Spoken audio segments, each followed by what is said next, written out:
পুরুষ মানুষ কষ্ট করে বেশি, মহিলা মানুষ কষ্ট কম হয়। মহিলা মানুষ খালি একটু কষ্ট সন্তানের জন্ম দেওয়ার টাইমে, এতটুকুই। আর নাহলে দেখবেন একটা পুরুষ মানুষ সারাদিন পরিশ্রম করে রৌদ্রের ভিতরে, এরপরে যদি বাসা আইয়া যদি পরিবারকে কয় আমাকে এক গ্লাস পানি দাও, সেই পরিবার যদি এক গ্লাস পানি না দেয় তখন তার কাছে অনেক খারাপ লাগে।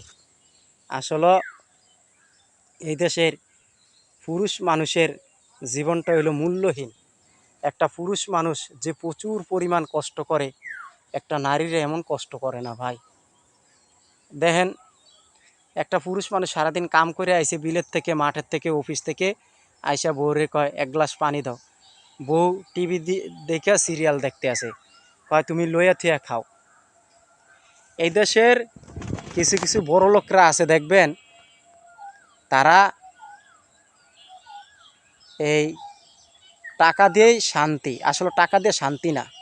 কিছু কিছু বড় লোকের ভিতরে দেখবেন সবসময় গ্যামজাম লাইগা থাকে। টাকাই কিন্তু সব কিছু হয় না ভাই, ভালোবাসা হলো সবচেয়ে বড় জিনিস। বড় লোকের বাসার ভিতরে, ফ্যামিলির ভিতরে সবসময় গ্যামজাম লাগিয়েই থাকে।